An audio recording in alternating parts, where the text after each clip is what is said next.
Ako, nakakakaba, mga kabibig, para kay Mayor Baste Duterte.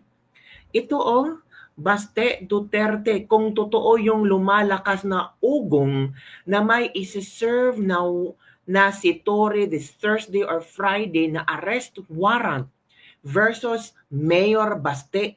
Putang ina, ang talagang umbaga na to. Naku mga kabibig. Yan ang post ni Maricar Serranio mga kabibig, na kung saan may i-serve na warrant of arrest either Thursday or Friday para kay Baste Duterte galing kay Torre.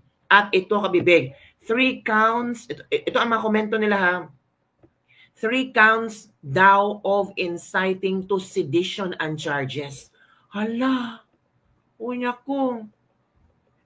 Ito 3 counts daw of inciting to sedition and charges. O, kita nyo ha, hindi ko nagchika-chika. Yan ang post ngayon ni Maricar Serranio na posible di umano na isi-serve ang warrant of arrest para kay Mayor Baste Duterte sa Thursday or Friday. 3 counts of, 3 counts of inciting to sedition ang charges mga kabibig. Nako mga kabibig, kung ganyan mangyayari, pati lahat ng mga Duterte, pwede nilang kasungan. Pwedeng idemanda nila na mga, di ba si Hanalet Duterte, plano sanang idemanda. Nung nabukol naman nabukulan yung isang pulis, pero sundalo pa yung pulis, pero hindi tinuloy. Ngayon, si Mayor Baste na naman. Baka si Katie later on, kakasuhan din nila. Naku, lahat ng Duterte makukulong. Naku mga kabibig. So, maghintay tayo sa mga latest updates tungkol dito kung totoo man ito or hindi. Kasi sobrang panggigipit talaga. So, wala nang freedom to express their views kung ano ang pakiramdam ni Mayor Baste. So, mananahimik na lang siya. Hayaan na lang niya kung ano ang mangyari sa kanyang ama. Diba? Hindi naman ganoon si Mayor Baste. May paninindigan, lumalaban, matapang, at ngayon. Pakinggan natin si Mayor Baste Duterte mga kabibig. Sa kanyang speech kanina sa Solidarity Walk kanina mga kabibig, na kung saan sabi ni Mayor Baste, Mr. Marcos, you will never be loved. Ang imong amahan, gipalubong sa akong amahan, ang akong amahan, imong gipapriso. So, ito ang full speech ni Mayor Baste Duterte. Mayong udto sa inyong tanan. Mga magandang araw din sa mga naka-live, mga taga Sub-Saharan Mindanao. Sub-Saharan Mindanao. Sub-Saharan Mindanao.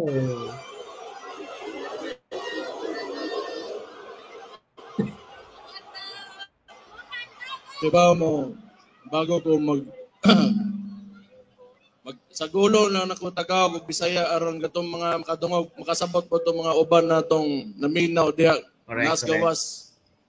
Unang-una sa tanan, magpasalamat ko sa inyong ginapakita ang suporta sa kuamahan. Grabe ang tao.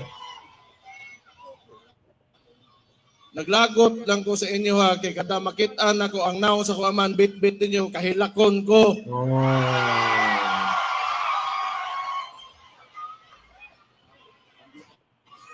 Mugara pod mo. Gusto ko magpasalamat sa tanang Pilipino sa tibuok kalibutan na nagapakita og suporta kay PRRD.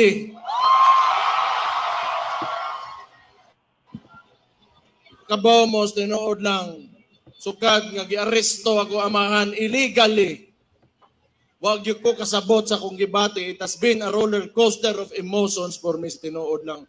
But every time makita na ko suporta ninyo, makusgan gyud ko. Salamat kayo.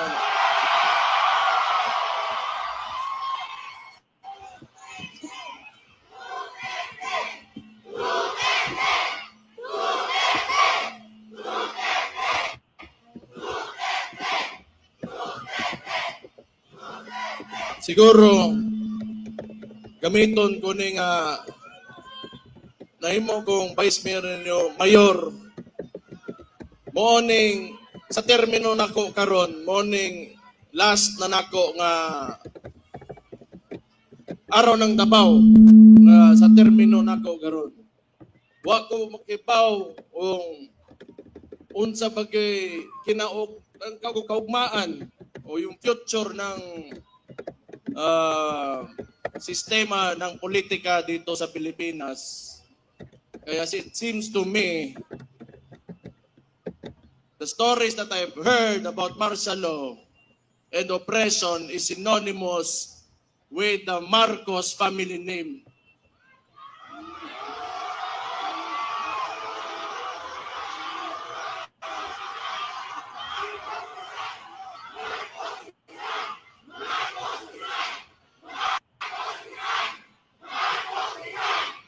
Yung Marcos resign, mga kabibig.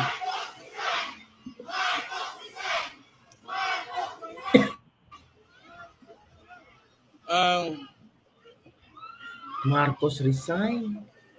I will take this opportunity to tell Mr. Marcos how I feel about him.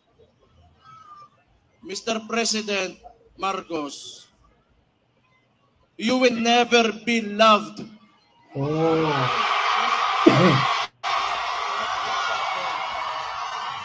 Especially to us who are calling out Rudy Duterte's name. You will never be loved, Mr. Marcos.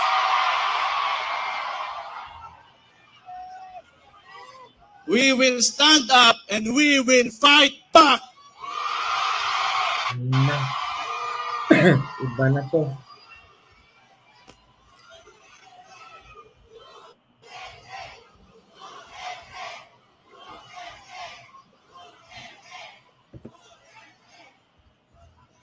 Kita mga taga Davao, ingon ani na siya. Labin nanto mga dugdugay dire o niya kanang nituo sa plataporma og politika sa kuamahan. Nga ilang gikuha kaning administrasyon ni Marcos o si Bongbong Marcos mismo, binigay niya sa ICC. Murag wala lang, ato na lang, murag walay nahimo ang atong pinalanggang amahan diri sa Tundak Bayan. Gibaw mo, di ko matingala gyud, tinuod lang. Di ko matingala. Nganong ingon ani karon kay because Rudy Duterte stood up for every tanang mga traditional politicians, di nila gusto nga kausaban aning nasura ni. Una, along aning with Marcos o kani mga uban daring mga bagagnaw ng mga politiko. Magagnaw, kapal mo. Di nila gusto nga naa ng Rudy Duterte diha kay mabulilyaso ang ilang mga dola sa gobyerno. Hala. Iba na si Pulong. Gusto ko lang niingnon kay Bongbong Marcos. Aside you not being loved by the people, all you have is the government's resources and your term. Beyond that, you are nothing.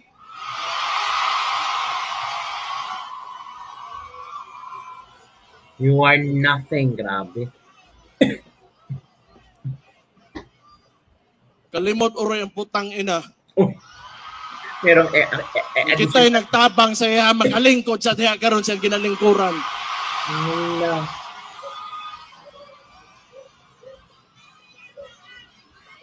And I truly pray, Mr. Marcos, that you will be able to finish your term. I pray. Hala. Di ko ta matingala. Kay kung ang sabo para sa ilang para pampadugay sa oras sa trabaho, ang sabo sa tuwa, mudaot og mga pamilya, mga komunidad, o mga inosenteng kinabuhi. Ang galit na si ano, Baste. Galit na. Hindi ko matingala nga nung ingana na sila. Sige lang.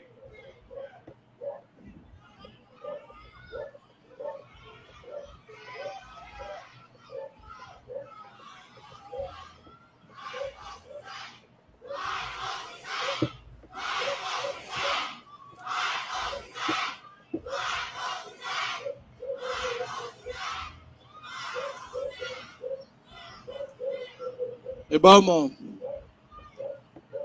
si Rody Duterte, nga nung naaresto siya, naasa diya karon sa ICC, kay ning barog siya sa iyang mga tinuuhan sa politika, nga tanaw niya, mo'y makapasaka o makapalambo sa kinabuhi sa mga Pilipino.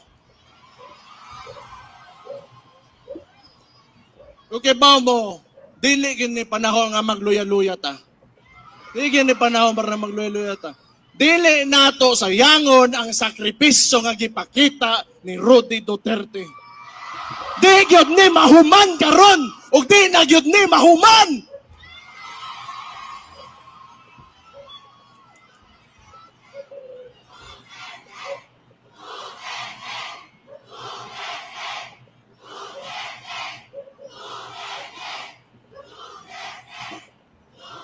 Diba?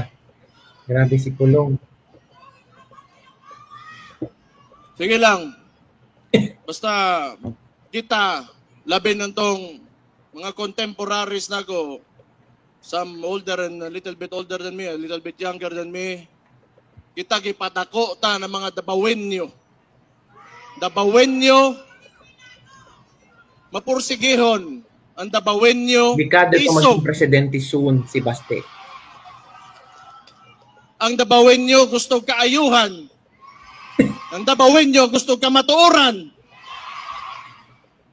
Ang dabawenyo garboso. Mabuhay mong tanan.